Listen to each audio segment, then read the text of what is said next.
Isso aí. Você para quando eu estou vindo lá buscar a câmera. Vamos tentando até chegar lá. Se posicionou. Beleza. Estou tentando aqui. O sinal está um pouco lento. Acho que agora vai, né? Tá. Acho que agora foi.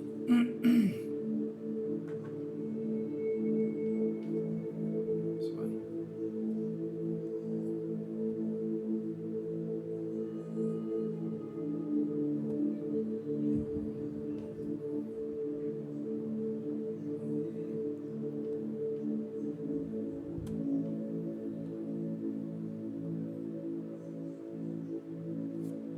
Vamos lá. Boa tarde, gente. Boa tarde. Espero que vocês estejam tendo aí um ótimo domingo. Uma Páscoa feliz.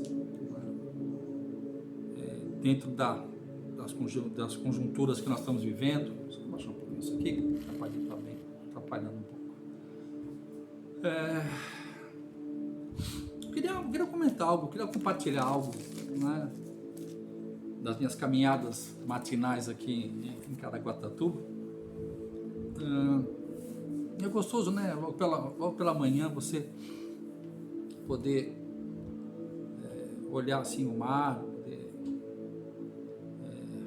se ver um pouco, ver as coisas à sua volta.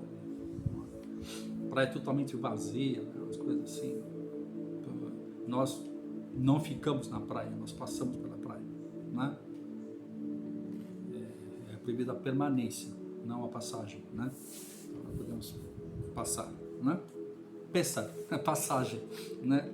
Que todo mundo tá comemorando hoje, né? A Páscoa, o Pessah em hebraico. Mas o que eu queria comentar com vocês hoje não tem nada a ver com Pessah, né? Todo mundo preparou uma mensagem de Páscoa, né? Tal, né?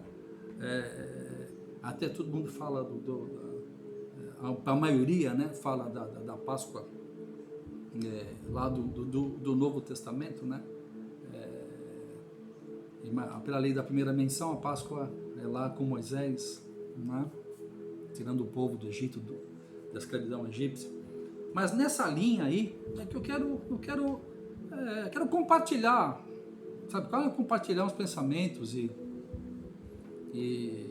assim, né? Eu imaginando na minha imaginação santa, né? Como fala o Luiz Hermínio, você pode imaginar mil coisas, conjecturar mil coisas, né? Desde que não fira a essência do fato em si, né? Você pode falar qualquer coisa, pode conjecturar, né? Fazer conjecturas, né? Se você quiser compartilhar comigo aí, tiver de boa aí, se quiser ligar, abrir sua Bíblia no livro de Números capítulo 21, nós vamos ler um texto pequenininho, vai do 4 a 9, uma passagem conhecida, né, da serpente, que Deus mandou fazer uma serpente, mas vamos ler o texto, né? Vamos ler o texto para isso, né? Para depois a gente fazer as nossas conjecturas aqui, né? Eu falaria assim, né, que qualquer semelhança é mera coincidência, né? Só lembrando, duas lembranças, né? Lá no YouTube, Novo Pacto Caraguá. Se você puder e quiser me ajudar, vai lá no YouTube, Novo Pacto Caraguá, a nossa página, curte a nossa página. Se aquilo que eu falo faz sentido para você, acrescenta alguma coisa, né? Faça a sua inscrição lá, né? Jingle Bells, né? Vai lá e bate no sininho lá, né? Se inscreva, né? Isso ajuda para quem possa estar sendo ranqueado, né? no YouTube, e isso vai aumentando, né? Mais pessoas vão ser alcançadas. Porque quando deixar a mensagem no Face, depois ela vai se perdendo dos arquivos, né? Então eu falei, bom, deixa eu subir a imagem lá para o YouTube, que aí fica na minha página lá. Aí é tal assunto, tal assunto, tal assunto, vocês podem ver com mais tempo, compartilhar e falar com outras pessoas. Tá bom? Se puder me ajudar, então lá. É lá no YouTube, Novo Pacto Caraguá. Tá? Beleza? Beleza. E amanhã à noite, segunda-feira, 20 horas, a gente está no nosso novo horário do programa Paradoxos, né? Verdades escondidas dentro de realidades aparentes. Nós vamos estar falando do livro de Atos, no capítulo 3. Né? O livro de Atos, ele fala dos 30 primeiros anos da igreja cristã. Né? Então a gente vai ver o Espírito Santo construindo, né, edificando a igreja com os acertos e erros dos apóstolos, né? Porque era um sistema novo, né? Então eles viveram geração após geração do judaísmo e de repente eles entram no cristianismo. Eles viveram tanto tempo no velho pacto, de repente eles são jogados para o novo pacto. Mas porém a mente ainda precisava para tirar várias crendices, né? Vários hábitos religiosos. Então a gente vai caminhando nisso aí. Mas isso é para segunda-feira, para amanhã à noite, tá? Convido a você a estar com a gente aqui na minha página no Face, lá, Tex Teixeira, né? Ou, se você não gosta, não usa o Face, quiser acompanhar lá pelo YouTube, também vai estar subindo a imagem, tá bom? Beleza? Dê esses dois recados aqui. O que eu quero comentar isso aqui, porque eu tô vendo, eu tenho vivido, né? Nós temos vivido esse período de pandemia, e as Juliano, tudo bom? Boa tarde. Temos vivido, por um lado, uma doença, né? Uma pandemia, e por outro lado o comportamento mundial. Não é? Aí nós vamos vendo como é que os alemães se comportam, né? Como é que os americanos se comportam, né? E como é que os brasileiros se comportam, né? Então, eu assim, né? A gente tá viver essa passagem, vamos dar uma lida aqui, né?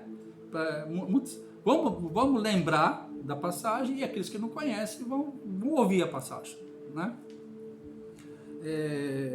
Números, capítulo 21, do versículo 4 ao versículo 9. Então partiram do monte Or, pelo caminho do Mar Vermelho, para contornarem a terra de Edom. Mas o povo tornou-se impaciente no caminho. É a caminhada do povo hebreu, que estava escravo, 450 anos, se não me engano, escravos no Egito, trabalhando debaixo de chibata, comendo porcaria, tá? E Deus usa um homem, um libertador, Moisés, para libertar o povo, tá? É desse povo que nós estamos falando, tá? Vamos lá. E que Deus usa um homem, Moisés, que Deus chamou Moisés que chamou Arão, o irmão dele, né? Mas Deus não chamou Arão, quem chamou Arão foi Moisés, né? Assim como Deus chamou Abraão que chamou Ló. É sempre uma coisa assim, né? Entendeu? Vem sempre um participante especial. Deus não chamou Arão. Arão só deu problema. Depois a gente vai analisar isso aí, tá bom? Ou você lê aí sozinho, sei lá. Vamos lá. E falaram contra Deus e contra Moisés, dizendo: por que nos fizeste subir do Egito para morrermos nesse deserto? Aqui não há pão nem água, e a nossa alma detesta este miserável pão. Então o Senhor enviou contra o povo serpentes venenosas que os picavam, e morreu muita gente de Israel.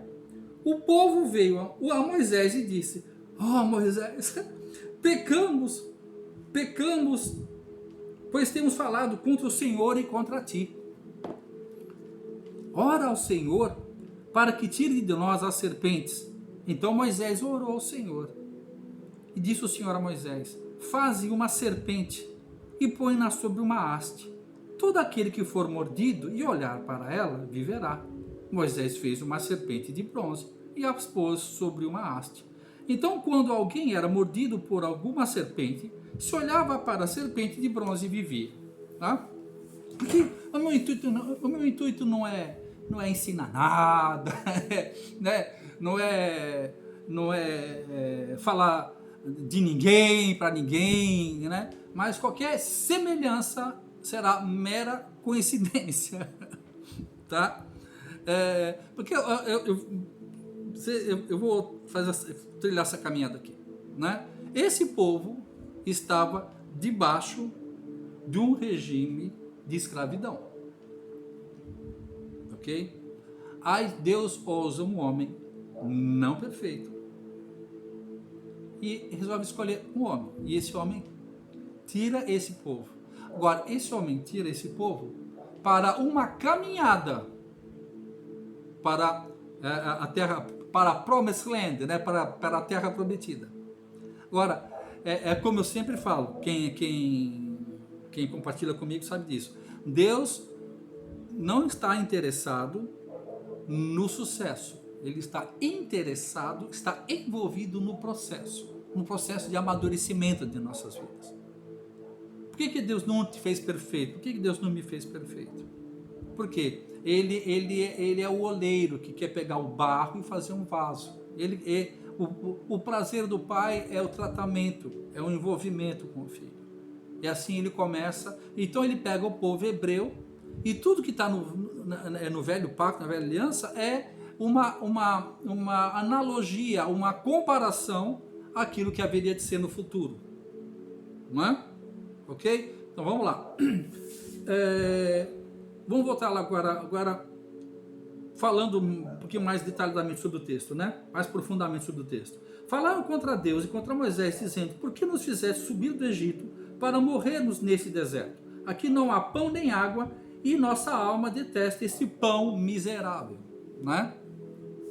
Diz a palavra de Deus que nesse caminhar, durante o dia, havia uma nuvem que cobria aproximadamente 2, 3 milhões de pessoas. Aquela nuvem vinha protegendo eles, de sombra. E à noite, essa nuvem se transformava numa coluna de fogo. Ou seja, aquecia e iluminava e protegia dos animais, porque aquela coluna de fogo é enorme. Quem é caçador, quem anda no mato, sabe que para se proteger você faz uma fogueira ali e está protegido, né? O animal não chega perto do fogo, né? E sempre atrás, na caminhada desses 2, 3 milhões de pessoas, há uma pedra que se movia e dessa pedra saía água. Né? Então, olha só. E fora isso, Deus mandava o matzá, o maná, né? Algumas pessoas dizem, alguns estudiosos aí falam que seria parecido com aquele biscoito cream cracker, bolacha, pensando no Rio de Janeiro, é biscoito, né? Aqui é bolacha, né? Cream cracker, tá? Então, matzá. Então, olha só, e isso para poder viajar. É lógico que não dá para empanturrar porque você está viajando, você está no deserto, que é 52 graus durante o dia e 4 graus à noite. Então vai naquela alimentação de jornada. Quem viaja muito sabe disso, que você não vai comer uma feijoada, você não pode comer coisas pesadas porque você está numa jornada, né? Então havia todo um tratamento de um pai tratando dos seus filhos, né? Aí o que acontece? Começa o quê? Vamos lá. Por que nos fizesse subir do Egito? Porque vocês estavam escravos. Só por isso, né? Pastor Érico, abração. Sabe por que você estava subindo? Porque eram escravos, né? Por que nós morrer? Porque a gente nos tirou do Egito para fazer morrer nesse deserto, tá? Aí é interessante que aí o povo, lá no versículo 6, então o Senhor enviou serpentes venenosas que os picavam e morreu muita gente de Israel, tá? Aí o povo veio a Moisés e disse: pecamos e temos falado contra ti e contra o Senhor. Peça para que tire de nós as serpentes. Então Moisés intercedeu a Deus perante o povo, que meteu o pau nele, né? Meteu o pau nele e meteu o pau no Deus que os libertou, né? E disse o Senhor a Moisés: faz uma serpente. O interessante, na minha Bíblia, está aqui, abração, pastor, abração. Deus falou, faz uma serpente. Quem fez de bronze foi Moisés. Né? Quando a gente vai entender bronze na palavra de Deus significa juízo e julgamento. Né? Aqui, em outras traduções, falam outras coisas, mas aqui fala, Deus fala com Moisés, faz uma serpente. Porque pela serpente entrou a doença, pela serpente a doença vai sair. Tá? Porque Deus queria tratar com o povo. Por quê? Por onde que a serpente mata nós? Pela boca. Né? Veneno de víbora estão nos seus lábios. Então, Deus estava querendo comunicar alguma coisa ao povo. Olha, vocês falaram contra mim e contra o meu ungido. Porque durante o discurso, quem estuda um pouquinho mais essa caminhada de um líder chamado Moisés, que Deus constituiu, tá? Foi Deus quem o escolheu. Deus coloca no governo quem lhe apraz. Estão entendendo isso? E para o seu governo, cada país tem o governo que merece. Tá bom? Então, nós temos que entender isso. Então, aqui está uma caminhada interessante. Aí, olha só. Quando você vai lendo, vai estudando, vai vendo outros livros que fazem, quando nós entendemos que eram 3 milhões de pessoas, é uma caminhada, dia e noite caminhando. Quando Deus fala para Moisés fazer a serpente, colocar o madeiro e colocar lá em cima. E o interessante que diz assim, o Senhor disse a Moisés, né? Faz uma serpente de bronze e põe numa haste. Todo aquele que for mordido e olhar para a serpente viverá. É assim, o remédio é tão simples. É só olhar. Não precisa fazer uma campanha, não precisa fazer a sangria. Era só olhar. Isso daí seria curado. Então vamos os estudiosos sabem disso, né? Que nós podemos comentar, né? Nós podemos fazer algumas conjecturas, desde que você não fuja da essência do que está escrito. Você pode conjecturar 1000 coisas, entendeu? Desde que não fira, né, o sentido básico do texto. Então vamos lá, vamos contextualizar isso aqui, né?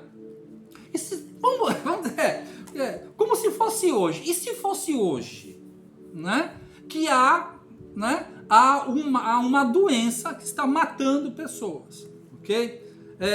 Nesses estudos, as pessoas viviam em tendas, porque não podia construir casa, porque tinha que se mover. Então eles estavam nas tendas. As pessoas que estavam sendo picadas pelas serpentes, eles ficavam nas camas, eles ficavam doentes, né, enfermos, contaminados com a picada da serpente. E a palavra de Deus diz o seguinte: Deus deu uma ordem, só olhar, não precisava fazer mais nada, era simples. O tratamento é simples, barato, é só olhar. Pois bem, quando nós entendemos que aqui nós lemos o texto, havia uma rebelião contra Deus e uma rebelião contra a autoridade constituída. Você lembra que eles falam assim, olha, nós falamos mal de Deus, falamos mal de você. Então, eles falaram mal. Então, há neles o que? Um coração não bom. Então, isso faz com que eu possa conjecturar. Né? Eu posso trabalhar algumas conjecturas, algumas comparações, algumas hipóteses. E dentro dessas hipóteses, eu coloquei algumas aqui. Nós sabemos que falar contra Deus e falar contra autoridades constituídas é murmuração. E nós sabemos que o orgulho antecede a queda. E nós sabemos que esse princípio da murmuração traz maldição e morte sobre nossas vidas. Né? Então, o que acontece? Eu fiquei imaginando junto com outras pessoas, essa imaginação não é só minha. Algumas falas, alguns comportamentos, né? Eu fico imaginando assim, né? O pessoal estava dentro das tendas e chegava os seus atalaias, né? Porque são 3 milhões de pessoas, gente. É gente pra caramba, não é 50, 100, 150, 200, 300 pessoas. É milhões de pessoas. Uma serpente para olhar lá. Então imagina quem é que ia passar essa notícia, né, das boas novas, da cura da doença. Eles tinham que ir de tendas em tendas. Espero que você entenda isso.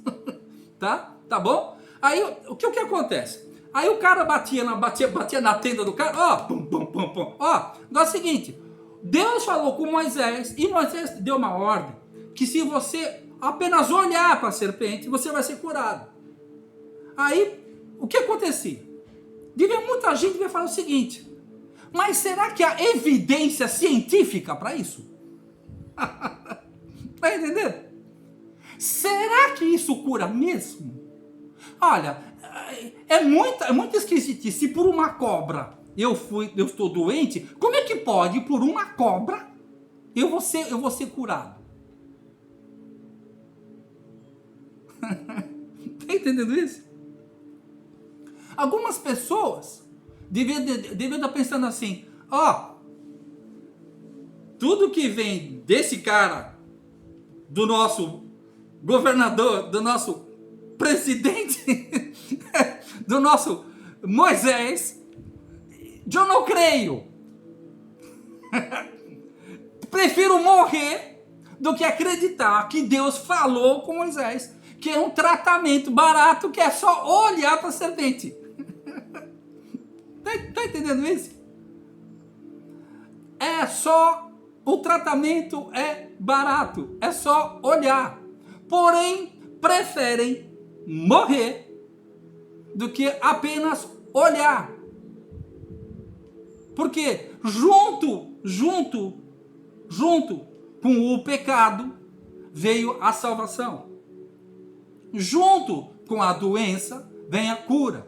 É o Senhor que fere, é o Senhor que cura. Agora, entre uma coisa e outra, qual é o vetor aí? Qual é a questão aí? A questão é o que Deus está querendo tratar aí? Fulinho, abração, meu irmão. Com o que Deus está querendo tratar aí? Com a maledicência. Com o espírito de rebelião. Por isso que era uma serpente. Eu acho que se Deus quisesse tratar com mau cheiro, ele ia pôr um gambá. Põe um gambá no alto de um poste. Entendeu? A única maneira dessas pessoas serem curadas era se humilhar. Acho que muitos deles podiam estar enfermos nas suas camas e pensassem assim, poxa, ele não ordenou coisa difícil. O tratamento é fácil. Eu vou tentar.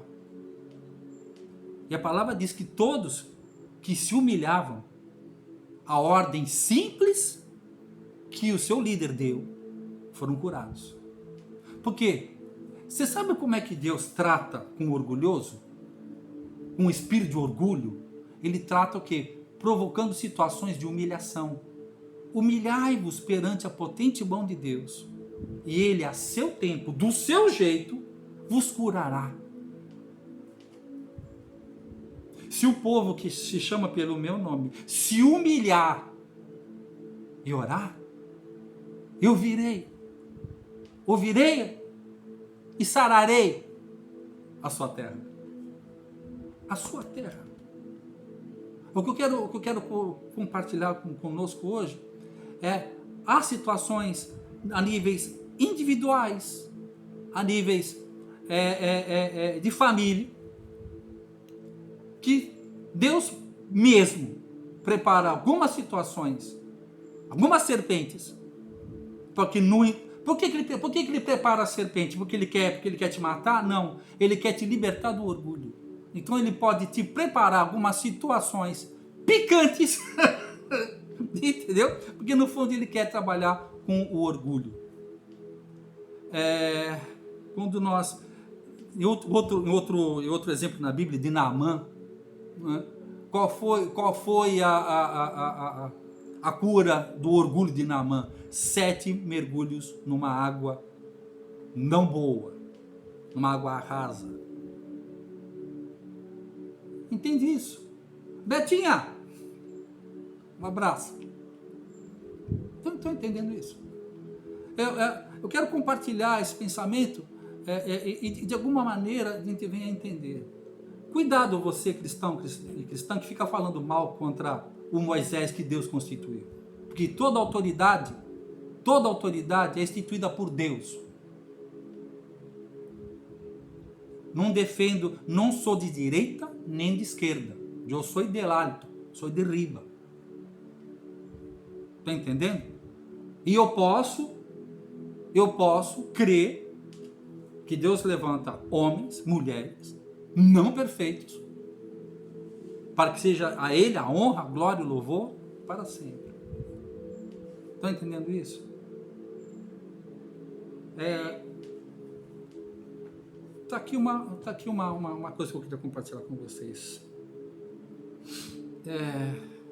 Cada um de per si, né? Que olhe situações. Eu tenho sido muito tocado por esse espírito de arrependimento, sabe? Arrependei-vos. Acho que a gente pode aproveitar esse período para pedir que o Espírito Santo da verdade venha sobre nós, venha sobre mim, sobre você, né? E venha, Rodrigão, paz, querido, e derrame sobre nós uma unção de arrependimento. Que essa situação que está envolvendo as nossas vidas, que essa doença que está envolvendo as nossas vidas, possa ser uma pedra, uma porta. Quando eu falo pedra, no sentido de nos ajudar, né? Uma porta de oportunidade para nós queremos buscar assim, uma hora de arrependimento. Arrependei-vos. Hoje a gente prega muito o evangelho da salvação, mas quando a gente ora lá no livro de Atos, Pedro falava: arrependei-vos para que sejam salvos. Então antes da salvação havia arrependimento. Show. Arrependimento é você preferir morrer do que repetir uma transgressão. E eu passei isso para a minha vida. Deus me levou a uma situação de tamanha humilhação, que hoje, quando eu lembro das minhas transgressões, que eu falei mal contra os meus líderes e falei mal contra Deus, eu falo, eu estou me abrindo aqui. E Deus mandou um exército de serpentes para me picar. Até que eu me submetesse e entendesse que o Senhor é bom e a sua misericórdia é para sempre. Mas horrível coisa é cair nas mãos do Abba Pai. Quando o pai está em casa, a paz é estabelecida. Quando o pai está em casa, a ordem e progresso. Bom domingo para vocês que não querem acompanhar. A mensagem foi legal? Curte, me ajuda aí. A mensagem foi legal mesmo? Compartilha. Lá no YouTube, Novo Pacto Caraguá. Me ajuda aí, vai lá. Daqui a pouquinho a imagem, essa ministração vai estar lá no YouTube. Novo Pacto Caraguá, por favor, me ajuda lá. Compartilha. Achou legal mesmo? Toca o sino. Ok? Vamos trabalhar. Porque Deus não faz nada na terra sem que antes revele aos seus servos, os profetas. E Deus não começa julgamento nenhum na terra sem antes ele começar na igreja. Estão entendendo isso? É o momento da igreja. É o momento da igreja se colocar. Não é deste ou daquele partido, deste ou daquele movimento. O relógio de Deus é a noiva, é a igreja. O relógio de Deus, o que sara a terra, se o povo que se chama pelo meu nome, não é de direita nem de esquerda, se o povo que se chama pelo meu nome se humilhar e orar. Então a responsabilidade é nossa. Um fica apontando para o outro. Não, aponta para você. Eu sou culpado. Se eu tenho o nome dele no meu nome aliançado pela aliança de sangue do Cordeiro, então, Senhor, nos arrependemos por toda a obra maligna que é praticada em nosso país, praticada em nossa família, praticada no nosso trabalho, quando nós falamos mal contra os nossos patrões, quando nós falamos mal de todo nível de liderança. Senhor, apaga de mim essa transgressão. Por favor, tira de mim esse veneno de víbora. Veneno de víbora está nos seus lábios. Lá no livro de Romanos. Né? Você vê como isso persegue. Muitas vezes Deus está permitindo isso para que o povo expurgue o que está dentro. Porque o que Deus quer é um povo curado, é um povo sarado, é um povo maduro. Bom domingo para vocês. Amanhã tem mais. Amanhã 20 horas tem mais, tá bom? Um abração, Deus abençoe. Tchau, tchau.